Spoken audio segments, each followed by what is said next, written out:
Morning সবাইকে। সকালবেলা ঘুম থেকে উঠে এক প্রকার যুদ্ধ করতে হয় বললেই চলে। কেন বলছি বলো তো? এই যে দরজার তালাটা আমি আর খুলতেই পারি না, সেটা বর্মশাইকে ছাড়া। একটু সময় লাগলেও তবে কিন্তু ঠিকই আমি পরে খুলে ফেলতে পারি।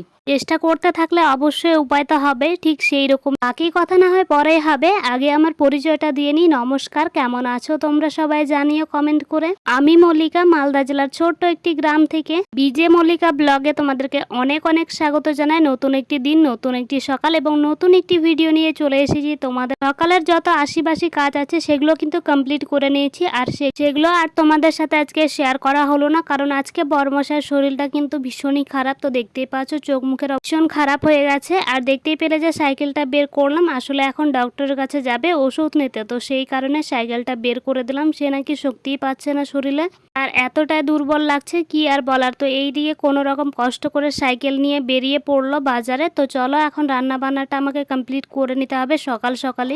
সত্যি বলতে আমার কোনো কিছু হলে না আমার একদম চিন্তা হয় না, কারণ আমি জানি যে একজন আছে যে আমাকে সুস্থ করার জন্য, ভালো করার জন্য কোনো না কোনো উপায় বের করবেই। তো সেই কারণে আমার সেটা নিয়ে কিন্তু কোনো রকম চিন্তা বা টেনশন হয়ে থাকে না। সত্যি কথা বলতে কিন্তু বরের কোনো কিছু হলে আমার শুধু চোখের থেকে জল পড়ে, এমনটাই মনে হয় কি করব কি করব না ঠিক বুঝে উঠতে পারি না।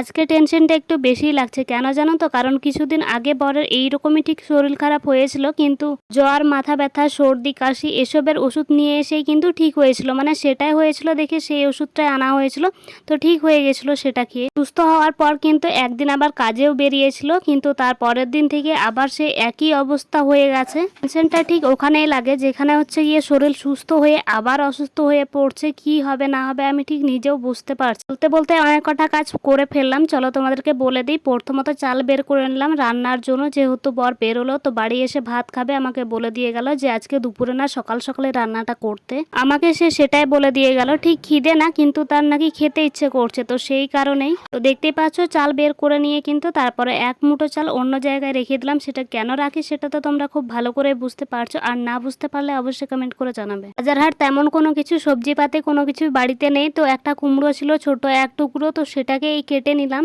কুমড়োর তরকারিটা না ঠিক মাছ দিয়ে খেতে ভালো লাগে, কিন্তু এখন এই অবস্থার মধ্যে তো আর বরকে দিয়ে বাজার করাতে পারি না, সে তো চললো ডক্টরের কাছে। আর এমনিতেও এখন কোনো হাতে তেমন কোনো কিছু টাকা পয়সা নেই যে কোনো কিছু ভালো মন্দ কিছু বাজার করে খাওয়াতে পারবো বরমশাইকে। শরীরের অবস্থা যে এখন ভালো কিছু খেতে বলতে এখন ভালো কিছু খাওয়া উচিত, কিন্তু কি করব, কোনো উপায় নেই, কোনো কিছু নেই। কালকে রাতে যে খিচুড়িটা বানিয়েছিলাম সেটাই আমি সকালে খেয়ে নিচ্ছি।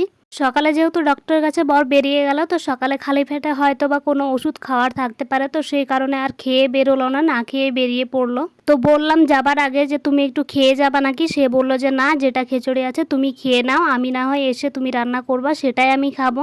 দিকে ভাত যখন আগে বসিয়ে দিয়েছিলাম, তো দেখো ভাতটা ডবকে উঠেছে, তাই ঢাকনাটা সরিয়ে নিলাম। আর এইদিকে কড়াইও কিন্তু বসিয়ে দিলাম। একটু পাঁপড় ছিল, তো ভাবলাম যে চলো পাঁপড়টাই ভেজে দিই।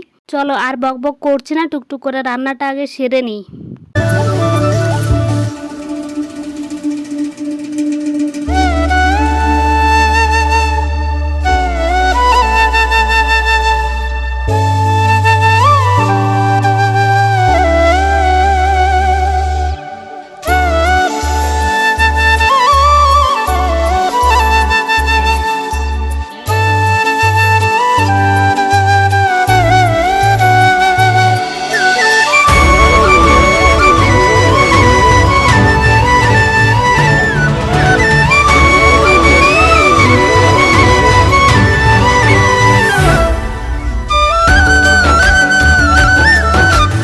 তেল দিয়ে তারপর তেল গরম হয়ে আসলে পাঁচফোড়ন, তেজপাতা, শুকনো লঙ্কা দিয়ে ফোড়নটা দিয়ে তারপরে পেঁয়াজটা কিন্তু দিয়ে দিয়েছিলাম। তারপরে কিন্তু কুমড়োগুলোকে আমি দিয়ে নিয়ে ভালো করে নেড়ে নিয়ে একেবারে ঢাকা চাপা দিয়েছি।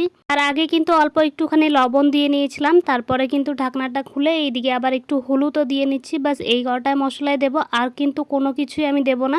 আর সাথে কিন্তু বলা হয়নি যে একটুখানি আদা আর তার সাথে কিন্তু রসুন, এগুলোকে থেতো করে দিয়েছিলাম, সেগুলোকে আর বাটিনি।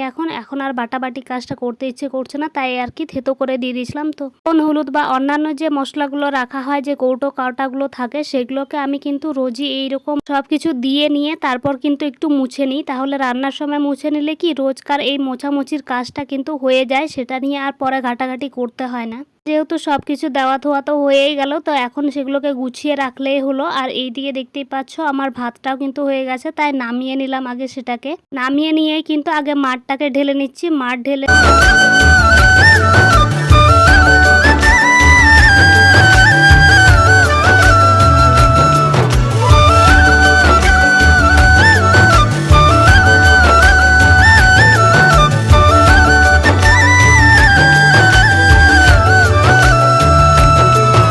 তবে যাই বলো না কেন, তরকারির কালারটা কিন্তু ভীষণই ভালো এসেছে। তরকারির কালার বলতে কি, এই যে দেখতে পাচ্ছ কুমড়োটা কিন্তু দেখতে ভীষণ ভালো হয়েছে। আর তার সাথে কালকে যে গুগলিগুলো তুলেছিলাম দুপুর বেলাতে, ওগুলো অল্প একটুখানি খিচুড়িতে দিয়েছিলাম আর অল্প একটুখানি আমি তুলে রেখে দিয়েছিলাম। তো আজকে কুমড়োর সাথে সেটাকেও কিন্তু আমি মিশিয়ে দিলাম। তো চলো, একেবারে পরিমাণ মতো জল দিয়ে নিয়েছি। এখন ঢাকা চাপা দিয়ে সেদ্ধ হয়ে আসলেই কিন্তু নামিয়ে নিলে রেডি আমাদের তরকারি। আমিও এইদিকে রান্না বান্নাটা শেষ করলাম। আর দেখি এই বরমশাই এক গাদা ওষুধপত্র নিয়ে চলে এসেছে। আর এমন রিপোর্ট শুনে আর কি, বরের থেকে যে রিপোর্ট শুনলাম যে ডক্টর কি বললো না বললো, এগুলো নিয়ে আলোচনা করে আমার তো মাথায় হাত পড়ে গিয়েছে।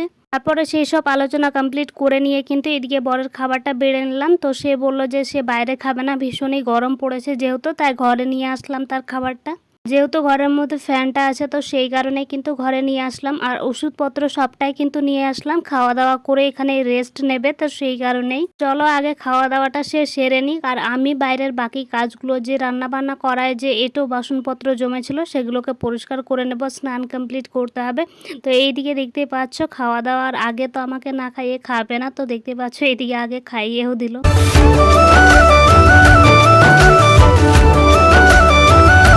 স্নান করে আসলাম আর কিছু জামা কাপড় ছিল সেগুলোকে পরিষ্কার করে মেলে দিয়েছি। আর এইদিকে ভীষণই কিন্তু রৌদ্র পড়েছে। দুপুরবেলাতে ঘুম থেকে ওঠার পর না বরের মাথাটা ঠিক ভালো লাগছিল না, তো বললাম যে চলো তাহলে আমি তোমার মাথাটা পরিষ্কার করে দিই। মানে পরিষ্কার বলতে কি, একটু ধুয়ে দিই, তাহলে তোমার হয়তো মাথাটা একটু ভালো লাগবে। তো সেই কারণে কিন্তু মাথাটা আমি ধুয়ে দিচ্ছিলাম একটু শ্যাম্পু দিয়ে। আসলে এই জ্বর টর হলেই না ঠিক এরকমটাই লাগে, মাথা কেমন যেন একটু ভারবার হয়ে থাকে। যেহেতু কাশিটা ভীষণ পরিমাণে হচ্ছে, তো সেই কারণে বললাম স্নানটা আর আজকে করতে হবে না, আমি বরং মাথাটা ধুয়ে দিই, তাতেই হবে।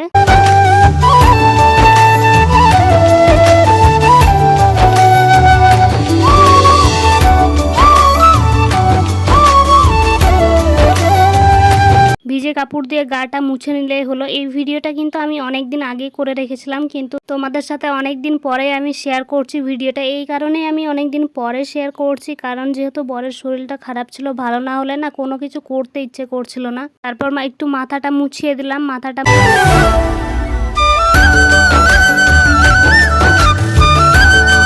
মুছিয়ে দেওয়ার পর কিন্তু দুপুরের খাবার এদিকে দিয়ে দিলাম, কারণ যেহেতু দুপুরের ওষুধ খাওয়া আছে, তো সেই কারণে। আর এখন শরীরটা না আগে থেকে একটু ভালো লাগছে। এর মুখের হাসিটা দেখে না এত শান্তি লাগছে মনে, সেটা আর তোমাদেরকে কি বলবো। চলো তাহলে ভিডিওটি এই পর্যন্ত রাখছি। ভালো থেকো, সুস্থ থেকো সবাই। দেখা হচ্ছে নেক্সট কোনো ভিডিওতে। ভালো লাগলে ভিডিওটি একটি লাইক করে চ্যানেলটিকে সাবস্ক্রাইব করে দিও।